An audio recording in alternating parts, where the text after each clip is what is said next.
नमस्कार दोस्तों, स्वागत है आपके अपने चैनल सर अनिल जांगड़ में। तो हम स्कूल व्याख्याता अर्थशास्त्र का बैच शुरू कर रखा है, जिसमें आपको डेली की एक क्लास मिलती है। और इसमें हमने जो है लगभग 7-8 टॉपिक हमने कंप्लीट कर लिए हैं माइक्रो इकोनॉमिक्स के। और उसी कड़ी में हम आगे आज की क्लास में हम बात करने वाले हैं पैमाने के प्रतिफल की, जो दीर्घकालीन उत्पादन फलन से संबंधित है। पिछली क्लास में हमने बात की थी अल्पकालीन उत्पादन फलन की, जो कि अल्पकाल उत्पादन फलन से संबंधित है। तो उससे पहले चर्चा करने से पहले हम देखेंगे कि औसत उत्पादन और सीमांत उत्पादन में क्या संबंध होता है। औसत उत्पादन और सीमांत उत्पादन में क्या संबंध होता है। और उससे पहले मैं आपको ये बता देना चाहता हूँ कि आपके कमेंट्स वगैरह आते रहते हैं, तो उनके ऊपर मैं अलग से एक वीडियो लेके आऊँगा, जिसमें आपके सभी सवालों के जवाब मैं आपको दूंगा। और आप पीडीएफ का बोलते हो तो मेरा टेलीग्राम चैनल है, वहाँ से आप जो भी क्लासेज मैं लेता हूँ वहाँ से आप मेरा टेलीग्राम चैनल आप ज्वाइन कीजिए। और जो पीडीएफ है, हर एक क्लास की पीडीएफ वहाँ पर मैं उपलब्ध करवा रहा हूँ, तो वो कोई दिक्कत वाली बात नहीं है। और मैं आपको पूरा कंप्लीट कोर्स करवाऊँगा। मेरी ये पूरी कोशिश रहेगी कि हमारा जितना भी पाठ्यक्रम है अर्थशास्त्र स्कूल व्याख्याता का, वो पूरा कंप्लीट करवाऊँगा। अभी ये एक टॉपिक है, ये हमारा कंप्लीट होने वाला है। इसके बाद में हमारा नेक्स्ट टॉपिक शुरू हो जाएगा, मैक्रो इकोनॉमिक्स का शुरू करेंगे। और उसके बाद में हम स्टैटिक भी करेंगे। और जितनी भी कोशिश होगी मैं आपको ये जल्दी से जल्दी हमारा जितने पाठ्यक्रम है ये पूरी कराने की कोशिश करूँगा। तो चलिए शुरू करते हैं आज की क्लास। तो आज की क्लास में हम सबसे पहले देखेंगे कि जो औसत उत्पादन और सीमांत उत्पादन है, औसत उत्पादन और सीमांत उत्पादन है, दोनों में क्या संबंध होता है। तो देखिए, एक साइड में ये श्रम ली गई है। तो जब श्रम की औसत उत्पादकता बढ़ती है, श्रम की औसत उत्पादकता बढ़ती है, तो श्रम की सीमांत उत्पादकता श्रम की औसत उत्पादकता से अधिक होती है। यानी कि देखिए, ये हमें कहना चाह रहा है कि जब औसत उत्पादन में वृद्धि होती है, औसत उत्पादन में वृद्धि होती है, तो जो सीमांत उत्पादन है, जो सीमांत उत्पादन है उसमें भी क्या होती है, वृद्धि होती है। और जो औसत उत्पादकता से अधिक वृद्धि होती है, सीमांत उत्पादकता में औसत उत्पादकता से अधिक वृद्धि होती है। तो ये जो क्वेश्चन है आपने ध्यान में रखना, ये क्वेश्चन एग्जाम में आते रहते हैं। और हाँ, एक बात और मैं क्लियर कर देना चाहता हूँ कि जो एमसीक्यूज क्वेश्चन है, वस्तुनिष्ठ प्रश्न है, उनको भी मैं लेकर आ रहा हूँ। थोड़ा टाइम की प्रॉब्लम चल रही है, समय की प्रॉब्लम चल रही है, तो वो भी मैं आपको करवाऊंगा। जितने भी पिछले साल के एग्ज़ाम वगैरह हो गए उनके क्वेश्चंस भी करेंगे और नए क्वेश्चंस भी करेंगे, मॉडल पेपर लेके आएंगे आपके लिए। तो अब उस बात को लेकर आप निश्चिंत रहिए। अब हम आगे बात करते हैं नंबर 2, जब औसत उत्पादकता अधिकतम होती है। जब औसत उत्पादन अधिकतम होती है, देखिए यहाँ पर औसत उत्पादन अधिकतम हो जाता है, तो वहाँ पर जो श्रम की सीमांत उत्पादकता है, ठीक है, वो औसत उत्पादकता के बराबर हो जाती है। यानी कि जहाँ पर औसत उत्पादन अधिकतम होता है, वहाँ पर सीमांत उत्पादकता और औसत उत्पादकता दोनों क्या हो जाती हैं, बराबर हो जाती हैं। यानी कि AP इक्वल हो जाता है MP के, ठीक है, average production equal marginal production. इसके बाद में हम बात करते हैं तीसरे पॉइंट की। तो देखिए, इसके अंदर जब श्रम की औसत उत्पादकता घटती है, जब श्रम की औसत उत्पादकता घटती है, तो श्रम की सीमांत उत्पादकता की औसत उत्पादकता से कम, जब श्रम की सीमांत उत्पादकता तो औसत उत्पादकता से कम होती है। अब यहाँ पर देखिए, जब औसत उत्पादन घटने लग जाता है, जब औसत उत्पादन घटने लग जाता है, तो सीमांत उत्पादन भी घटने लग जाता है और औसत उत्पादन से कम होता है। एक बार मैं ये क्लियर कर दूं पूरा, कि जब औसत उत्पादन बढ़ता है तो सीमांत उत्पादन भी बढ़ता है, लेकिन सीमांत उत्पादन औसत उत्पादन से अधिक तेजी से बढ़ता है। यानी कि जो सीमांत उत्पादन है वो औसत उत्पादन से अधिक होता है। और नंबर 2 पॉइंट, जब औसत उत्पादन अधिकतम होता है, तो सीमांत उत्पादन और औसत उत्पादन वहाँ पर दोनों बराबर हो जाते हैं। और जो सीमांत उत्पादन वक्र है वो औसत उत्पादन वक्र को उसके अधिकतम बिंदु पर काटता है।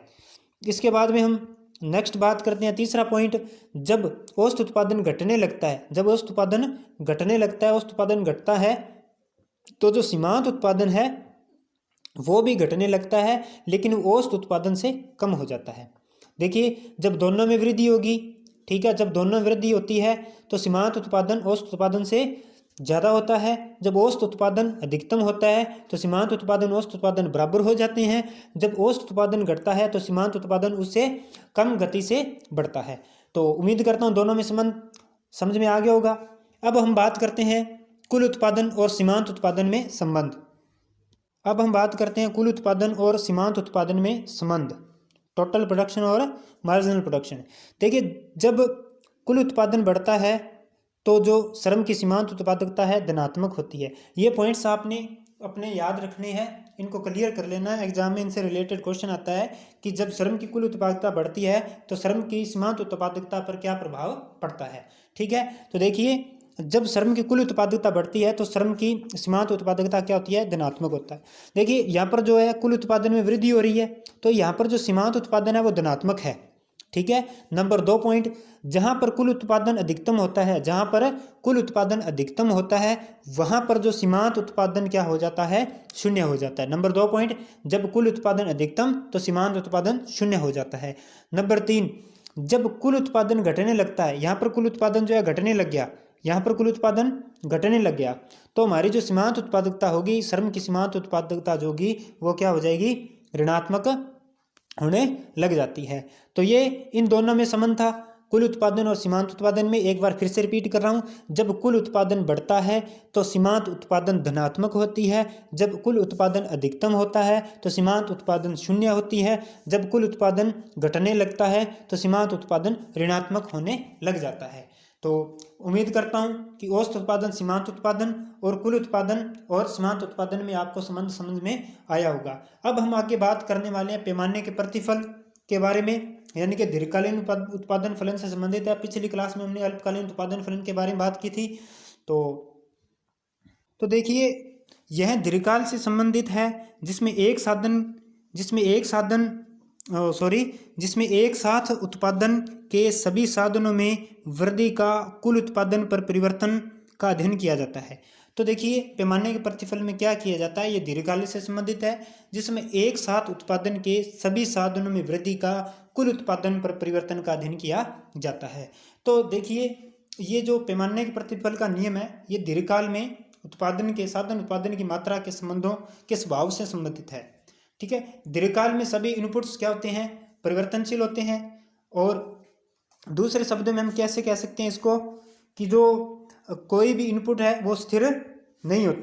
और आउटपुट को बढ़ाने के लिए फर्म के उत्पादन का पैमाना ही बदल दिया जाता है। और पैमाने के प्रतिफल शब्द का प्रयोग उत्पत्ति के समस्त साधनों के साथ साथ दिए हुए अनुपात में परिवर्तन होने से उत्पादन में होने वाली परिवर्तन से संबंधित है। और यह केवल दीर्घकाल में ही संभव होता है। ठीक है, यदि उत्पादन में कोई भी साधन स्थिर रहता है तो वह अल्पकालीन उत्पादन फलन होगा। यानी कि उत्पादन का कोई भी साधन अगर स्थिर होता है तो अल्पकालीन उत्पादन फलन होगा, क्योंकि दीर्घकाल में तो सभी साधन परिवर्तनशील होते हैं। ठीक है, इस प्रकार जो अल्पकाल में कुछ जो इनपुट्स है उनके स्थिर रहने पर उत्पादन परिवर्तनशील अनुपातों का नियम की क्रियाशीलता के अनुरूप परिवर्तित होगा, जबकि दीर्घकाल में सभी परिवर्तनशील अदाओं के कारण उत्पादन फलन के पैमाने के प्रतिफल के रूप के अनुरूप परिवर्तित होगा। ठीक है, अब ये जो उत्पादन हमारा जो पैमाने के प्रतिफल है ये 3 प्रकार के होते हैं। कितने? 3 प्रकार के होते हैं, वर्धमान प्रतिफल, स्थिर प्रतिफल और ह्रासमान प्रतिफल। तो इन्हें समझने के लिए हम एक एग्जांपल लेते हैं। मान लीजिए इनपुट्स में 25% की वृद्धि कर दी गई। कितने की? 25% की वृद्धि कर दी गई। ठीक है, अब ये जो 25% की वृद्धि की है तो ये 3 स्थितियों के अनुसार परिवर्तन हो सकता है। देखिए, पहली स्थिति में तो 25% अधिक बढ़ जाएगा, पहली कंडीशन में तो 25% अधिक बढ़ जाएगा, दूसरी कंडीशन में 25% के बराबर रहेगा और तीसरी कंडीशन में 25% से जो है उत्पादन है वो कम रहता है, 25% से कम रहता है। ठीक है, इस प्रकार जो पहली अवस्था जिसमें कुल उत्पादन इनपुट्स में की गई वृद्धि, ठीक है, से अधिक अनुपात में बढ़ता है, यानी कि इनपुट में जो वृद्धि की गई थी, उत्पादन के साधनों में जो वृद्धि की गई थी उनसे अधिक वृद्धि की इसमें हुई है, उत्पादन के अनुपात में हुई है। ठीक है, ये कंडीशन क्या कहलाएगी? ये कंडीशन कहलाएगी वर्धमान प्रतिफल की अवस्था।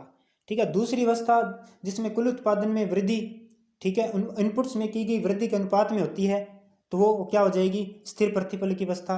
और इसी प्रकार जो तीसरी अवस्था जिसमें कुल उत्पादन में वृद्धि अनुपात में कम मात्रा में होती है, तो वो कहलाएगा ह्रासमान प्रतिफल की अवस्था।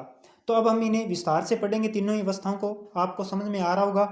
ठीक है, सबसे पहले हम बात करते हैं नंबर 1, पैमाने के वर्धमान प्रतिफल, जिन्हें हम समोत्पत्ति वक्रों के द्वारा समझने का प्रयास करेंगे। देखिए, पैमाने के वर्धमान प्रतिफल, जब उत्पादन के साधनों में वृद्धि की तुलना में उत्पादन में अधिक अनुपात में वृद्धि होती है, यहाँ विभिन्न समोत्पत्ति वक्रों के बीच दूरी घटती है। तो देखिए, जो मोस्ट इंपॉर्टेंट बात है वो मैंने यहाँ पे लिख देता हूँ नोट्स में, ठीक है, बाकी का मैं आपको समझा ही रहा हूँ। अब इसका मतलब क्या है कि जब उत्पादन के साधनों में वृद्धि की तुलना में उत्पादन में अधिक अनुपात में वृद्धि होती है, यानी कि जिस अनुपात में उत्पादन के साधन में वृद्धि की जाती है उससे अधिक वृद्धि किस में होती है, उससे अधिक वृद्धि होती है उत्पादन के अंदर। ठीक है, तो इसे हम अच्छे से समझते हैं। ठीक है, देखिए, यदि उत्पादन में वृद्धि अनुपात से अधिक होती है तो इसे वर्धमान प्रतिफल की अवस्था कहा जाता है। ठीक है, अब प्रश्न ये उठता है कि ये जो पैमाना का वृद्धिशील प्रतिफल लागू क्यों होता है। ठीक है, देखिए, ऐसा इसलिए होता है कि जब उत्पादन बढ़ाने के लिए पूंजीगत वस्तु के आकार में वृद्धि की जाती है तो उससे प्राप्त उत्पादन उस पर किए गए व्यय की तुलना में अधिक अनुपात में बढ़ता है। ठीक है, और जब ये अधिक अनुपात में बढ़ता है, इन्हें विमीय बचतों के नाम से जाना जाता है। इसे हम एक एग्जाम्पल के द्वारा समझते हैं तो आपको ये क्लियर हो जाएगा। मान लीजिए कि हमारे घर में एक नल है, ठीक है, उसका आधा इंच का जो पाइप है वो आधा इंच व्यास का पाइप लगा है। ठीक है, उससे पानी का जो प्रवाह आता है उसकी जगह 1 इंच व्यास पाइप लगाने पर प्रवाह पहले से क्या हो जाएगा, बढ़ जाएगा। ठीक है, पैमाने के प्रतिफल के बढ़ने का एक अन्य कारण भी क्या होता है, पूंजी एवं कुछ अन्य साजो सामान की अविभाज्यता भी होती है। ठीक है, जब उत्पादन में वृद्धि मशीनों के गहन एवं उनकी पूर्ण क्षमता प्रयोग से प्राप्त की जाती है तो इससे प्रति इकाई उत्पादन लागत कम हो जाती है, इससे प्रति इकाई उत्पादन लागत कम हो जाती है। ठीक है, चलिए अब हम इसे एक रेखा चित्र के द्वारा समझेंगे।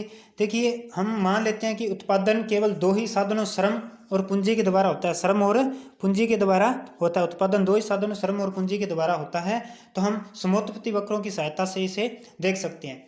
देखिए, यहाँ पर आपको दिखाई दे रहा होगा कि ये जो OS है, एक स्केल रेखा हमने ली है। ठीक है, और इस पर जो है OA, AB, BC, CD रेखा पर स्थित किसी बिंदु पर ही अपने उत्पादन पैमाने को निर्धारित करेगी एक फर्म जो है।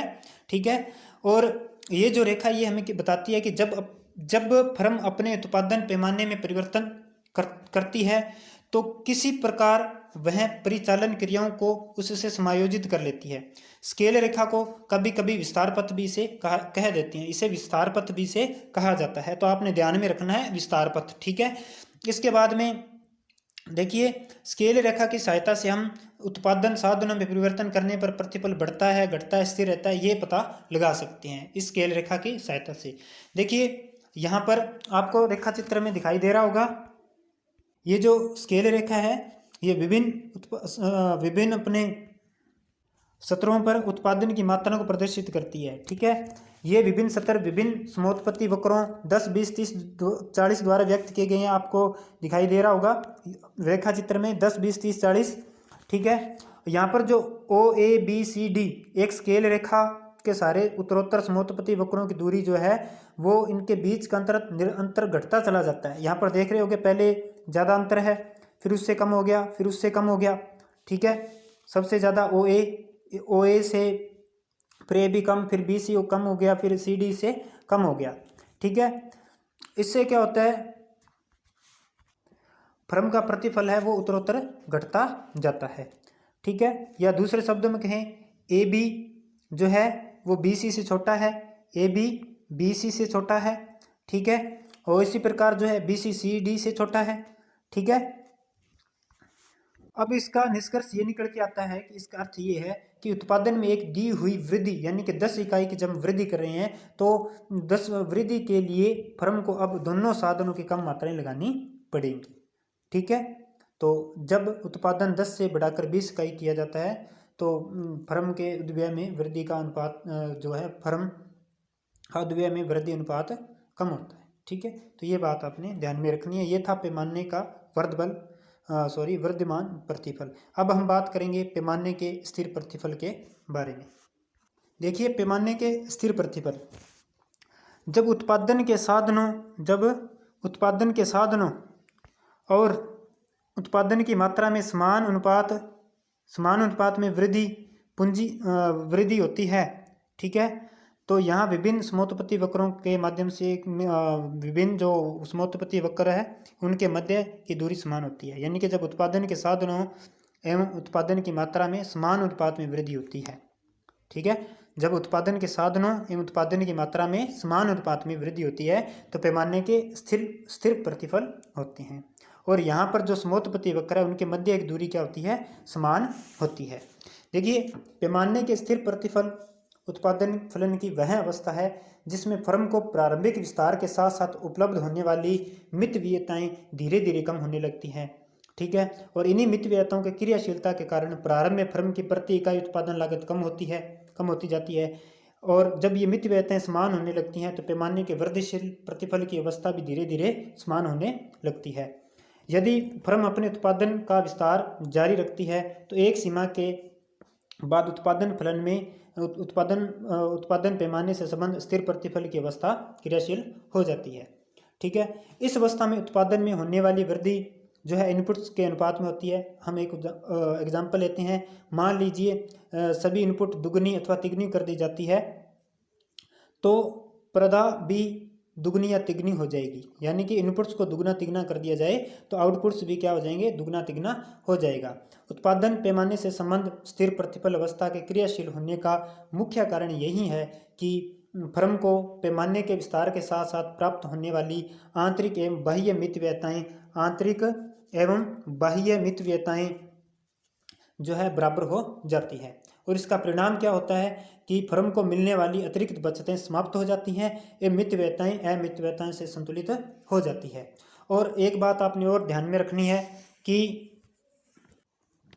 जो उत्पादन पैमाने से संबंध स्थिर प्रतिफल अवस्था को रेखीय एवं सजातीय अथवा प्रथम अंशांक का सजातीय उत्पादन फलन के नाम से भी जाना जाता है। यह बात आपने ध्यान में रखनी है। रेखीय या सजातीय ये भी इनको कहा जाता है। ठीक है, अब जो हमारा पैमाने के स्थिर प्रतिफल है इन्हें हम जो है समोत्पत्ति वक्रों के द्वारा स्पष्ट करेंगे। तो देखिए, मान लीजिए उत्पादन के केवल दो ही साधन है, श्रम और पूंजी। ठीक है, और जो रेखा चित्र आपको दिखाई दे रहा है इसमें OABCD, ठीक है, ये एक स्केल रेखा है। ठीक है, और स्केल रेखा विभिन्न स्तरों पर उत्पादन मात्राओं को प्रदर्शित करती है। उत्पादन के विभिन्न स्तर विभिन्न समोत्पत्ति वक्रों द्वारा प्रदर्शित किए गए हैं एवं उनके साथ उत्पादन की भौतिक इकाइयां भी लिखी हुई है, 10, 20, 30, 40। ठीक है, यहाँ पर ध्यान देने योग्य बात है कि जो स्केल रेखा OABCD पर विभिन्न उत्पादन स्तरों वाले समोत्पत्ति वक्रों की दूरी क्या है, समान और स्थिर है। यहाँ पर जो दूरी आपको दिखाई दे रही होगी तो दूरी क्या है, समान अथवा स्थिर है।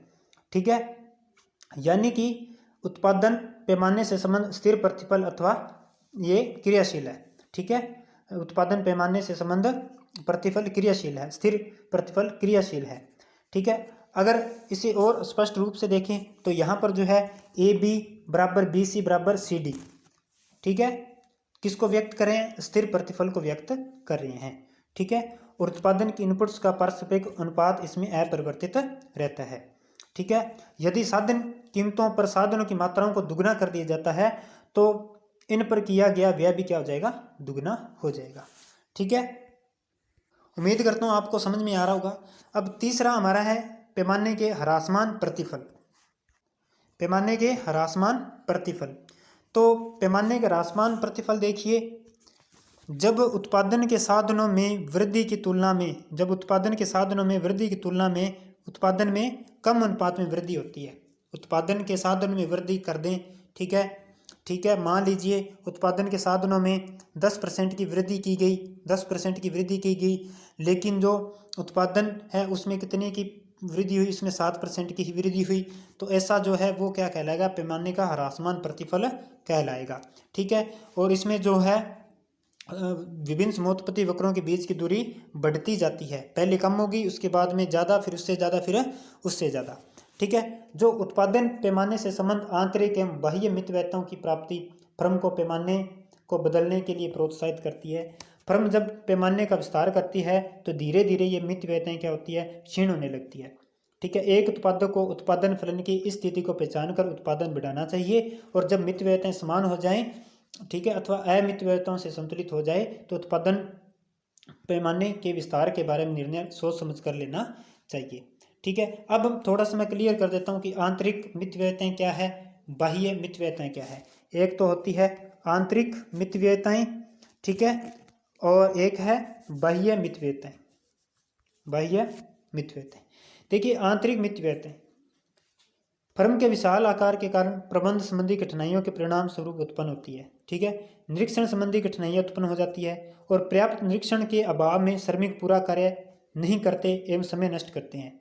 ठीक है। और दूसरे कार्य विभाजन के परिणाम स्वरूप एक ही कार्य कई स्वतंत्र विभागों के आपसी सहयोग एवं समन्वय से पूरा हो सकता है, परंतु एक दूसरे विभाग के प्रबंधकों के पास के आपसी टकराव के कारण उत्पादन में कई व्यवधान उपस्थित होने लगते हैं, जिसके कारण पारस्परिक संपर्क व सहयोग के अभाव में निर्णय जो है वो तत्परता से नहीं लिए जाते हैं। ठीक है। इस प्रकार फर्म का प्रबंध, परिचालन एवं संचालन एक निश्चित आकार के बाद एक समस्या बन जाती है और ह्रासमान प्रतिफल नियम लागू होता है। ठीक है। अब हम बात करते हैं बाह्य अमितव्ययताओं की। ठीक है। देखिए बाह्य मितव्ययताएं जिनका प्रभाव किसी उद्योग विशेष पर न पड़कर सभी उद्योगों पर एवं उद्योग विशेष की सभी फर्मों पर पड़ता है। ठीक है। इन आंतरिक एवं बाह्य मितव्ययताओं के कारण ह्रासमान प्रतिफल अवस्था की प्रवृत्ति और भी सुदृढ़ हो जाती है। इनमें परिवहन अमितव्ययताएं प्रमुख है। जब एक ही स्थान पर उद्योगों का स्थानीयकरण हो जाता है तो परिवहन व्यवस्था पर भी दबाव बढ़ता है। परिवहन व्यवस्था पर अधिक समय एवं अधिक व्यय होने लगता है। इसके कारण क्या होता है, इसके साथ ही बैंकिंग, बीमा एवं अन्य सार्वजनिक सेवाओं जैसे पानी है, बिजली है, आवास आदि पर भी दबाव बढ़ता है। ठीक है। इन सुविधाओं पर किया जाने वाला फर्मों का व्यय भी बढ़ जाता है, जिससे प्रति इकाई उत्पादन लागत बढ़ने लगती है और पैमाने के ह्रासमान प्रतिफल की अवस्था आ जाती है। ठीक है। अब इसे हम समझेंगे समोत्पत्ति वक्रों दोबारा इसे स्पष्ट करेंगे। ठीक है। वही सेम चीज़ है, पहले बताई गया। ठीक है। यहाँ पर श्रम लिया है और हमने पूंजी ली गई है, और जो OS है ये स्केल रेखा है। ठीक है। OABCD। ठीक है। अब ये रेखा है उत्पादन के विभिन्न स्तरों को व्यक्त करती है। ठीक है। जिन्हें समोत्पत्ति वक्रों के साथ साथ भौतिक इकाइयों के रूप में लिख दिया, 10, 20, 30, 40 ये लिखा हुआ है। ठीक है। यहाँ पर क्या होगी, समोत्पत्ति जो वक्र है, ठीक है, के बीच की दूरी, बढ़ती दूरी यह बता रही है कि उत्पादन लागतें बढ़ रही है। ठीक है। या दूसरे शब्दों में कहें तो AB से बड़ा BC, BC से बड़ा CD, ऐसे निरंतर इनके बीच की दूरी जो वो बढ़ती जाएगी, यानी कि विभिन्न समोत्पत्ति वक्रों के बीच की दूरी बढ़ती जाती है। ठीक है। ये था आज का हमारा टॉपिक। उम्मीद करता हूँ आपको समझ में आया होगा। कल फिर आएंगे एक नए टॉपिक के साथ। ठीक है। और चैनल को ज़्यादा से ज़्यादा शेयर कीजिए, सब्सक्राइब कीजिए, और मैंने डिस्क्रिप्शन में लिंक दे दिया है, टेलीग्राम को जाकर वहाँ से ज्वाइन कीजिए, जहाँ पर इन सभी क्लासेस की आपको PDF उपलब्ध होती है। प्लीज़ आप चैनल को ज़्यादा से ज़्यादा शेयर कीजिए ताकि सभी साथी इसका सहयोग पूरा फ़ायदा ले सकें, पूरा उनको भी लाभ हो। Thank you.